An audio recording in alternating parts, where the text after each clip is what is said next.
Que se passe-t-il lorsque vous cessez de vous intéresser à elle? Est-ce qu'elle vous oublie ou est-ce que cela change complètement la façon dont elle vous voit? Voici la vérité. Lorsque vous cessez de vous soucier d'elle, vous changez toute la dynamique. Et c'est plus puissant que vous ne le pensez.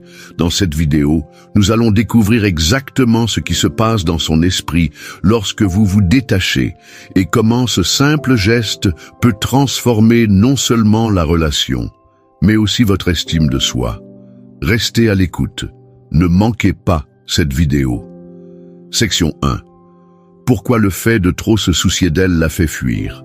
S'occuper trop d'elle peut sembler être la meilleure façon de montrer votre amour ou votre engagement, mais pour de nombreuses femmes, cela peut sembler étouffant ou même désespéré. Imaginez ceci. Vous lui envoyez constamment des textos pour lui demander comment elle va, pour lui proposer des solutions à des problèmes qu'elle ne vous a même pas demandé de régler. Vous pensez que vous la soutenez, mais en réalité, vous lui envoyez un message qui dit « J'ai besoin que tu me confirmes ». Ce comportement trop attentionné la repousse souvent parce qu'il perturbe l'équilibre naturel de l'attirance. Les femmes sont instinctivement attirées par les hommes indépendants et sûrs d'eux. Lorsque vous la placez sur un piédestal, en donnant toujours la priorité à ses besoins et à ses émotions, vous diminuez involontairement votre propre valeur à ses yeux. Pensez-y de la façon suivante. Avez-vous déjà été tellement disponible pour quelqu'un qu'il a commencé à vous considérer comme acquis? Ce n'est pas parce qu'il s'agit d'une mauvaise personne, c'est parce que la nature humaine est avide de ce qui semble exclusif et inaccessible. Lorsque vous cessez de vous préoccuper excessivement de quelqu'un, lorsque vous cessez de lui accorder votre attention si librement, vous créez un vide émotionnel. Soudain, elle commence à remarquer le silence, le manque de textos, l'absence de votre soutien constant. C'est dans cet espace d'incertitude que ces sentiments commencent à refaire surface. C'est dans cet espace d'incertitude que ces sentiments commencent à refaire surface. Mais cesser de se préoccuper des autres ne signifie pas devenir froid ou indifférent. Il s'agit de reconnaître que votre énergie est un don et non quelque chose à distribuer gratuitement sans réciprocité. Vous ne l'abandonnez pas.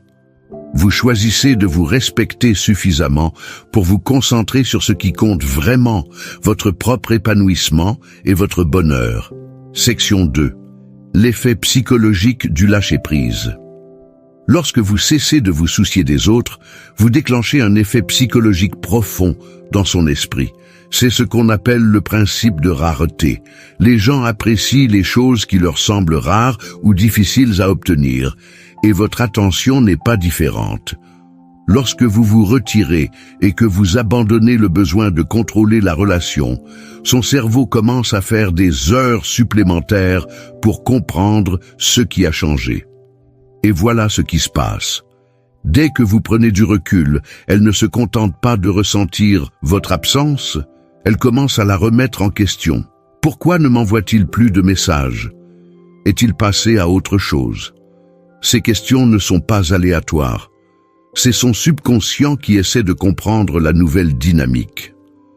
Lorsque vous étiez toujours disponible, elle n'avait jamais besoin de réfléchir à 2 fois à votre sujet. Mais maintenant, vous êtes un mystère, et le cerveau humain est conçu pour résoudre les mystères. C'est pourquoi de nombreuses femmes commencent à remarquer votre absence plus intensément lorsque vous les laissez partir. Elles se remémorent de vieilles conversations, analysent de façon excessive vos dernières interactions et cherchent même des signes de votre attention ailleurs.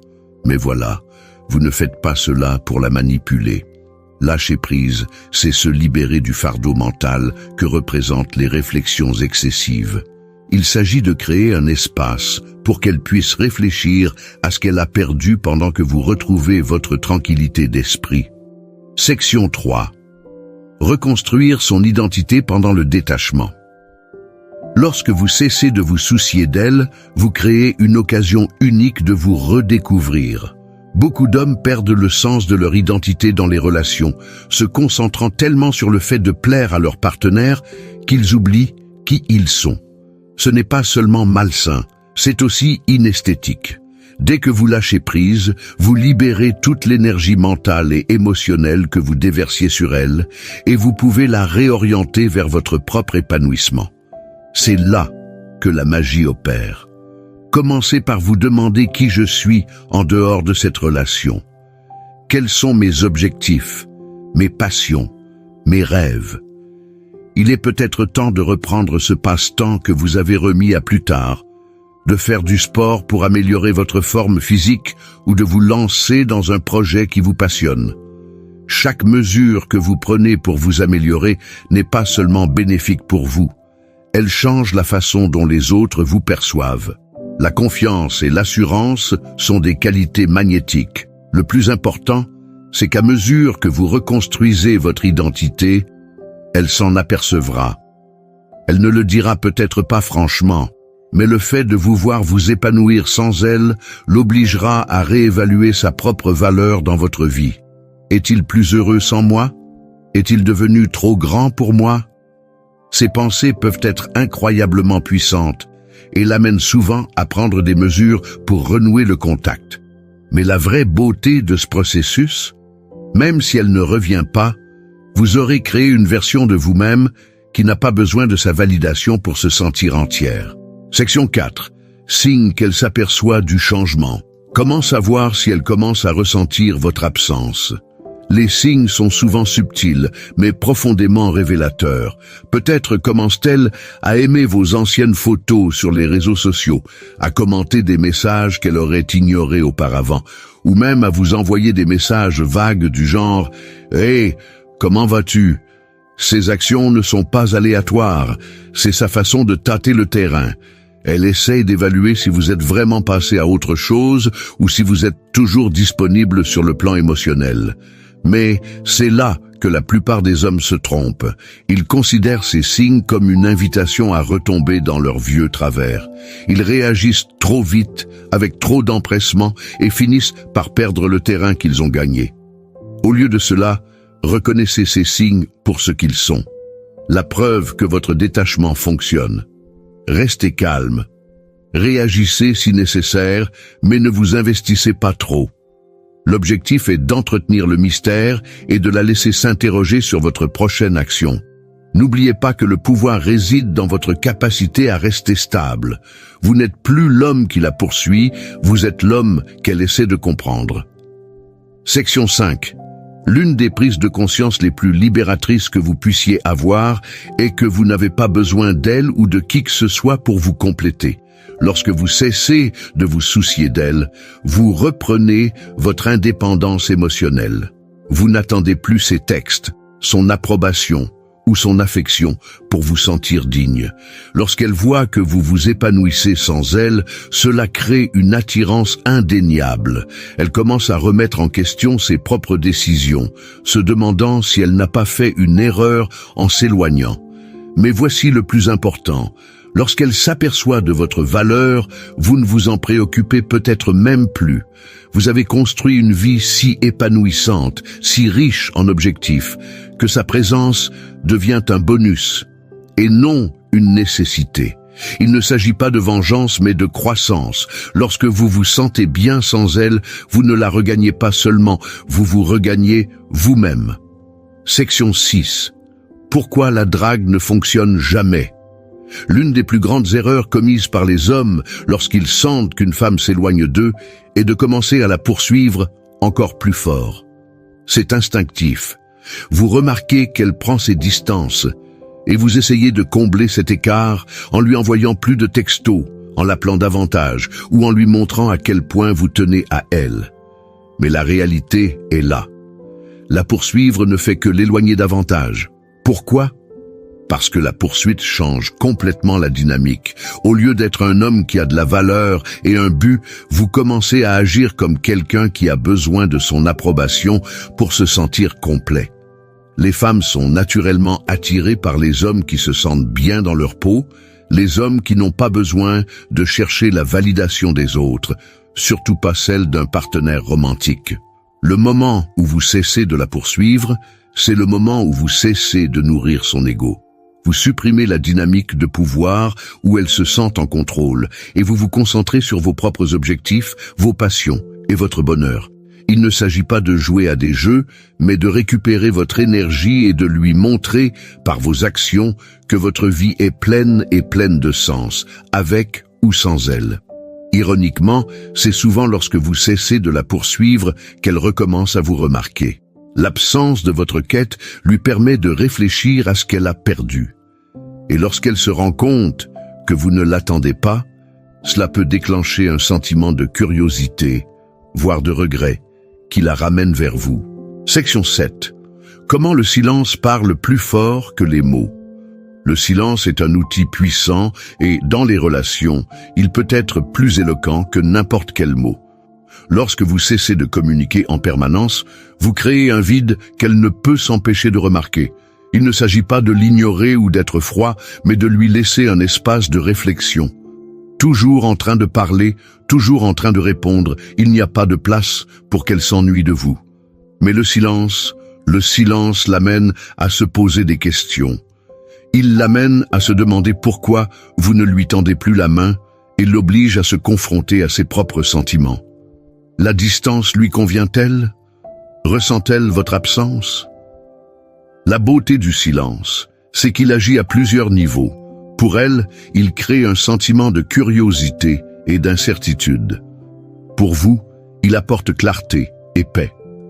Vous n'êtes plus coincé dans un cycle où vous réfléchissez à chaque message, ou essayez de décoder ces signaux contradictoires.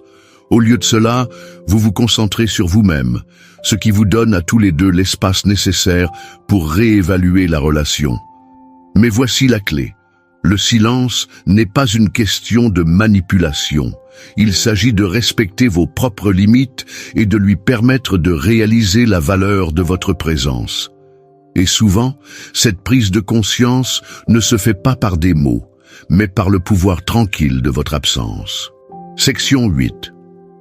L'importance de fixer des limites. Lorsque vous cessez de vous préoccuper de trop de choses, vous fixez des limites non seulement pour elle, mais aussi pour vous-même. Les limites sont un signe de respect de soi et elles sont cruciales dans toute relation saine. Elles montrent que vous n'êtes pas prêt à sacrifier votre propre bien-être ou vos propres valeurs pour rendre quelqu'un d'autre heureux. Voici ce qu'il en est. Les femmes sont naturellement attirées par les hommes qui ont des limites strictes. C'est un signe de confiance et de maturité émotionnelle. Lorsque vous fixez des limites à votre tolérance ou à l'énergie que vous investissez, elle est obligée de vous respecter davantage. Elle voit que vous n'êtes pas une mauviette, que vous êtes quelqu'un qui s'estime suffisamment pour s'éloigner si nécessaire. Fixer des limites ne signifie pas être rigide ou méchant.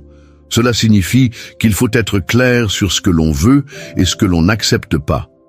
Et lorsque vous respectez ces limites, lorsque vous lui montrez par vos actions que vous pensez ce que vous dites, vous envoyez un message puissant. En réalité, les gens ne vous traitent que dans la mesure où vous le leur permettez. En fixant des limites, vous ne faites pas que vous protéger. Vous créez une dynamique où le respect mutuel peut s'épanouir. Section 9. Lorsqu'elle revient, restez ancré dans la réalité. Supposons que votre détachement fonctionne et qu'elle commence à revenir. Elle vous envoie des textos, vous appelle, vous propose peut-être même de la rencontrer. Il est tentant de revenir à la charge comme si rien ne s'était passé. Mais voici la dure vérité. Si vous ne gardez pas les pieds sur terre, vous risquez de retomber dans les mêmes schémas qui sont à l'origine des problèmes. Lorsqu'elle revient, il est essentiel de conserver la même énergie que celle qui l'a attirée vers vous au départ.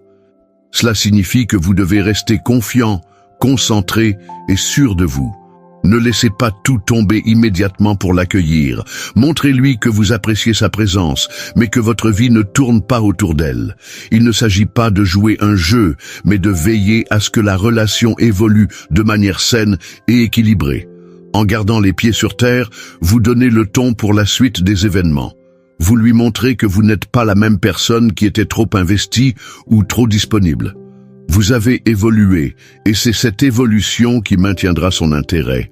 Section 10. Le pouvoir ultime du lâcher-prise. Le lâcher-prise ne concerne pas seulement elle, mais aussi vous.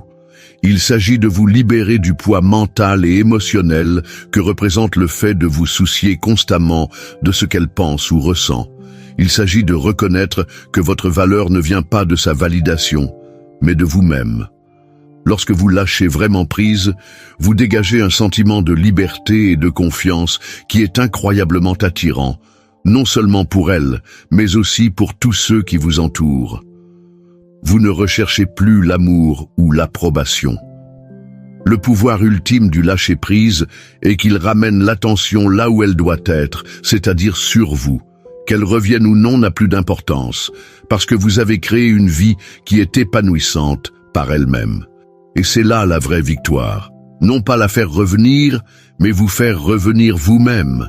Merci d'avoir regardé cette vidéo. Si vous avez trouvé de la valeur dans cette vidéo, n'oubliez pas d'aimer, de commenter et de vous abonner pour obtenir plus d'informations sur les relations et le développement personnel.